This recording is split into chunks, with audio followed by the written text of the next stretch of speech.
Selamat datang di channel Cerita Cinta, channelnya Cerita Cinta Romantis. Sebelum lanjut, mohon dukungannya dengan like dan subscribe dulu. Hasrat Nikmat Sugar Daddy, bagian 17. Sofia masih berendam di bathtub. Ia merilekskan tubuhnya yang terasa sakit dan pegal, terutama di bagian kaki. Betisnya terasa nyeri, karena berjalan jauh yang tak cocok untuk dirinya, yang terbiasa duduk di depan komputer setiap hari. Fix, ini terakhir kali dirinya berjalan-jalan jauh seperti tadi siang. Kamu yakin tidak mau ikut? Tanya Satria, yang malam itu akan menghadiri peresmian resort baru miliknya. Sofia mengangguk. Kaki Via sakit, pih. Jawabnya, memijit kedua kakinya yang berada di dalam air hangat beraromaterapi. Baiklah. Tapi kalau kamu berubah pikiran, kamu bisa telepon Pak Amir untuk menjemput kamu. Oke, Sofia mengangguk. Satria mengusap puncak kepala Sofia, kemudian keluar dari villa. Satria langsung menuju tempat peresmian resort, di area pantai tak jauh dari villa. Lagi, rasa bosan menghinggapi hati Sofia. Suasana villa yang sunyi, terutama karena jauh dari keramaian. Sofia duduk di kursi santai di teras belakang, memandang kelap-kelip lampu di kejauhan. Pantai di bawah tampak ramai, sepertinya pengunjung mulai berdatangan. Sofia masuk ke dalam villa, membaringkan tubuhnya di atas kasur empuk nan nyaman itu, bermaksud untuk beristirahat. Perempuan itu mencoba untuk memejamkan matanya, tapi gagal. Matanya tak mau terpejam sedikit pun, padahal rasanya begitu lelah. Sofia bangkit, kemudian turun dari tempat tidur. Ia berjalan memasuki ruang ganti untuk mencari pakaian yang pas. Dia memutuskan untuk pergi ke peresmian resort di pantai bagian bawah. Pandangannya jatuh pada gaun satin berwarna putih gading, dengan panjang selutut, sederhana namun seksi. Pria itu telah mempersiapkan segalanya, bahkan sebelum kedatangan mereka berdua di tempat itu. Dan seleranya cukup tinggi untuk ukuran laki-laki. Oke Cinderella, kamu sudah siap ke pesta? Awas lupa sepatu kacamu. Semoga waktu tidak akan berakhir, dan mengubahmu kembali menjadi upik abu. Ujar Sofia bermonolog di depan cermin besar di ruang ganti. Dan tanpa menunggu lama, Pak Amir pun datang. Segera membawa Sofia ke area pantai, tempat di mana Satria tengah menjadi tuan rumah dalam peresmian resort miliknya. Tak membutuhkan waktu lama. Mereka telah sampai di depan resort baru, yang telah disesaki tamu undangan. Tampaknya, Kak Nikonya ini bukan orang sembarangan, dilihat dari tamu-tamu yang datang. Sofia mengenali beberapa wajah yang sering dia lihat di televisi maupun majalah. Entah artis, model, maupun pengusaha terkenal. Tampak juga beberapa media yang tengah bersiap meliput acara. Sepeninggalnya Pak Amir, Sofia melangkahkan kakinya untuk masuk ke dalam resort. Namun seketika langkahnya terhenti oleh petugas, yang menanyakan perihal kartu undangan. Maaf, Bu. Bisa perlihatkan kartu undangannya? Petugas tersebut berusaha sopan. Saya, bersama Bapak Satria. Ucapnya, berharap petugas tersebut mengenali pemilik resort tersebut. Bapak Satria? Melihat tulisan di buku tamu. Di daftar undangan tidak ada nama itu, mungkin ibu mendatangi tempat yang salah, ucapnya lagi. Bukan, Bapak Satria itu bukan tamu. Tapi pemilik tempat ini, serga Sofia berusaha meyakinkan. Petugas tersebut hanya mengernyitkan dahi, tak percaya dengan yang diucapkan Sofia. Cih, ngaku-ngaku, batinnya mengejek. Saya bisa masuk sekarang? Sofia bertanya lagi. Maaf, Bu. Tanpa undangan tamu siapapun tidak bisa masuk ke area ini.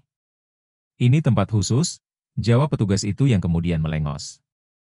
Sofia kecewa merutuki dirinya sendiri, mengapa dia tak ikut bersama Satria saja petang tadi.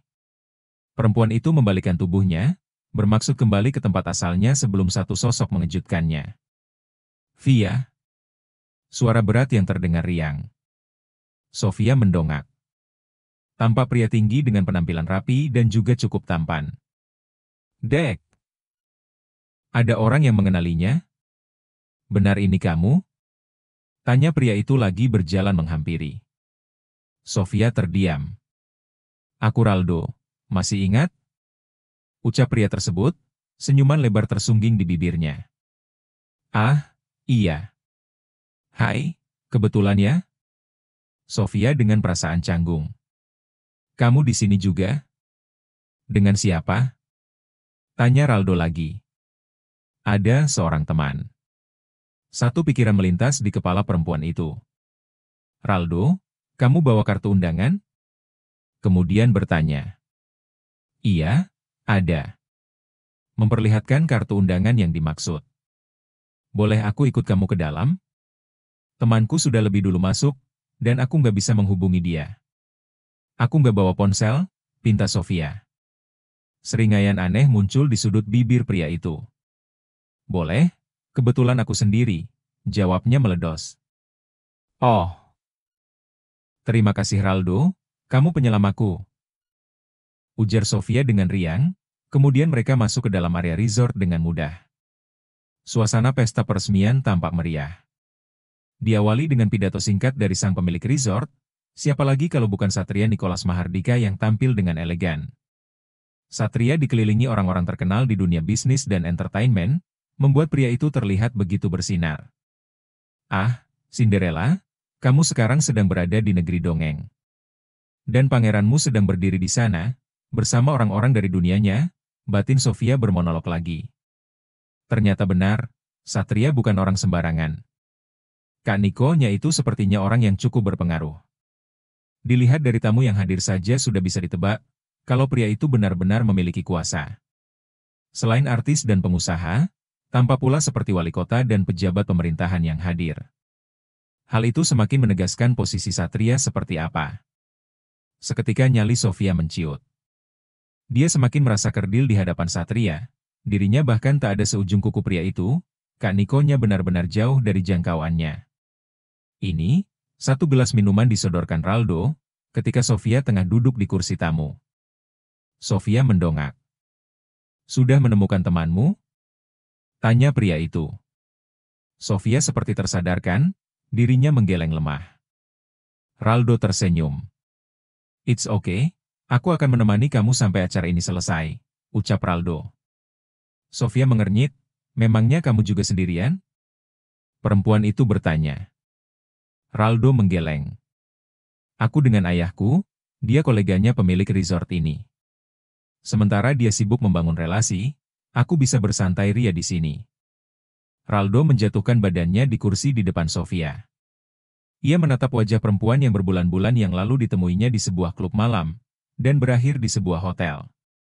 Kamu terima open malam ini? Raldo dengan senyuman aneh menatap Sofia.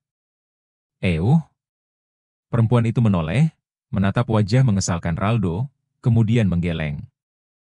Raldo tergelak. Serius? Wah, padahal tadinya aku. Maaf sepertinya aku harus pergi, temanku nggak ada di sini. Sofia bangkit dari duduknya, bersiap pergi. Kamu mau kemana? Raldo ikut bangkit. Mungkin pulang ke villa. Jawab Sofia, tanpa sadar muncul seringaian di sudut bibir Raldo. Aku antar, ucap Raldo mengikuti Sofia yang mulai melangkah. Nggak perlu. Aku bisa sendiri, tolak Sofia datar. Aku memaksa, lagi pula di sini membosankan. Raldo tetap mengikuti langkah Sofia keluar dari area itu. Tanpa sadar, sepasang mata elang tengah memperhatikan dari kejauhan. Kamu berapa lama di sini? Raldo memulai percakapan, kini mereka berjalan santai menyusuri sisi pantai yang sepi. Rencananya 1 minggu, tapi nggak tahu deh, ucap Sofia menggendikan bahu. Boleh aku minta nomor ponsel kamu? Raldo meraih tangan Sofia, yang berayun mengikuti langkah pelannya. Ah, aku nggak bawa ponsel, lupa juga nomornya. Ujar Sofia menepuk keningnya pelan. Raldo terkekeh, kamu sepertinya orang yang menyenangkan, aku ingin mengobrol dengan kamu. Sekarang kita lagi ngobrol, kan? Sofia berusaha melepaskan genggaman tangan Raldo. Iya, maksudnya ngobrol lebih lama gitu. Raldo tak membiarkan perempuan itu lepas begitu saja. Hahaha, buat apa? Raldo mencebik, kemudian memiringkan kepalanya ke samping.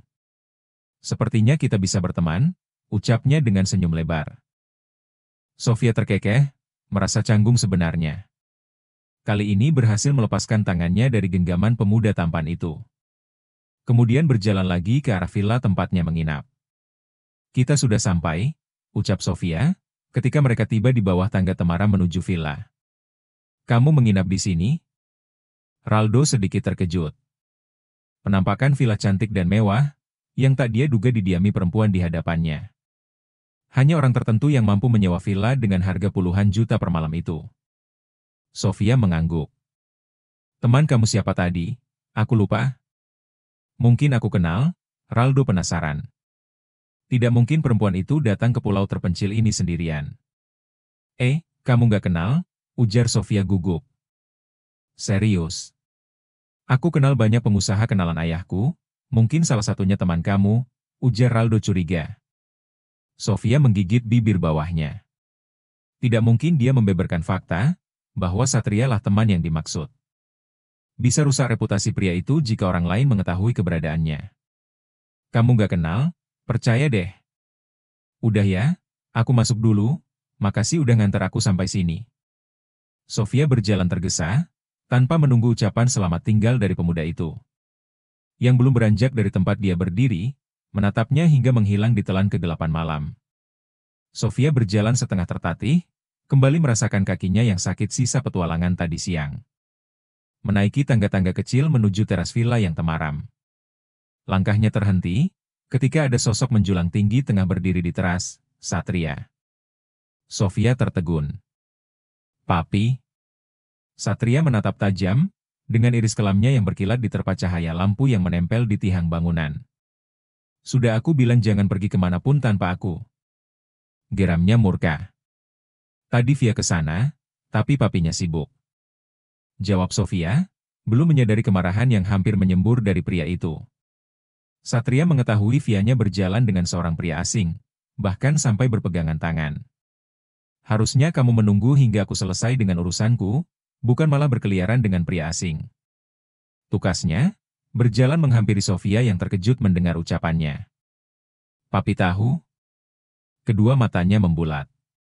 "Tidak ada satu hal pun yang luput dari pengawasanku, Via," ujar Satria, berdiri tepat di hadapan perempuan itu yang sedang mendongak.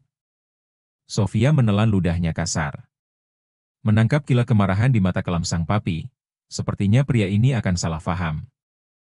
"Aku tidak rela berbagi milikku dengan orang lain, kamu tahu?" katanya lagi. Sofia menggeleng, "Nggak gitu, dia cuma teman." "Sial, Sofia. Aku sudah memperingatkan kamu, untuk tak berhubungan dengan pria manapun selain aku." Satria setengah berteriak. Sofia kembali menggeleng. "Papi salah paham, Via baru ketemu dia tadi di resort. Karena nggak bawa undangan, petugas di pintu depan nggak membiarkan Via masuk. Dia datang, Via ikut dia makannya bisa masuk ke sana," ujar perempuan itu menjelaskan. Satria mengusap wajahnya kasar. "Hai, anehnya. Apa-apa langsung marah kayak ABG?" Sofia menggerutu, meninggalkan Satria di teras yang masih memendam kesal. Perempuan itu yakin jika dia meladeni kemarahan Satria, sebentar lagi mungkin pria itu akan segera meledak seperti beberapa waktu yang lalu. Sofia berjalan menghentak, melemparkan sepatu yang dipakainya hingga terpental ke sembarang arah. Kelakuan pria itu cukup membuatnya kesal setengah mati. Baru kali ini, dia menghadapi pria dewasa dengan kelakuan seperti remaja saat marah. Benar-benar memusingkan. Rasa kesal membuatnya kepanasan. Belum lagi perjalanan pulang dari resort ke villa, menaiki beberapa buah anak tangga, yang cukup membuatnya mengeluarkan keringat. Ditambah kemarahan tak jelas Satria, membuatnya tak habis pikir. Sofia menggelengkan kepalanya. Masuk ke dalam ruang ganti, melepaskan gaun malam dan menggantinya dengan tupiece bikini. Dia memutuskan untuk berenang malam itu, mendinginkan kepalanya. Melewati ruang tengah tempat Satria, yang sedang duduk bersandar di kursi memejamkan matanya. Sofia membuka pintu belakang di mana kolam renang berada. Suara dentuman pintu yang terdengar setengah dibanting membuyarkan lamunan Satria. Pria itu bangkit, menatap keluar jendela. Terlihat Sofia yang berjalan menuju kolam renang, dengan batrobe yang membalut tubuh semampainya. "Mau apa dia malam-malam begini?" gumamnya, dahinya mengerut. Terlihat Sofia yang telah sampai di pinggir kolam renang di bawah sana. Sofia melepaskan batrobe yang dikenakannya.